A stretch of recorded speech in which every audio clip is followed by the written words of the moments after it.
Per la quinta e ultima batteria stanno per scendere in acqua Caterina De Poli in corsia 1, Giulia Bettarello in 2, Elena Lazzaretto in 3, Deborah Bernardi in 4, Laura Mion in 5, Andrea Marchesin in 6, Valentina Causin in 7, Aurora Zanin in corsia 8.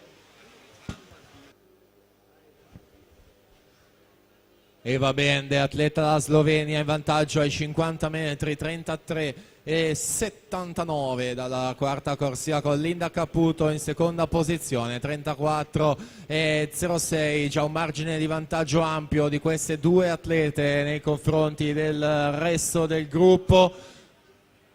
Bende che allunga ulteriormente nella seconda parte di gara e dunque lanciatissima intanto verso la vittoria. Vediamo poi il tempo ufficioso.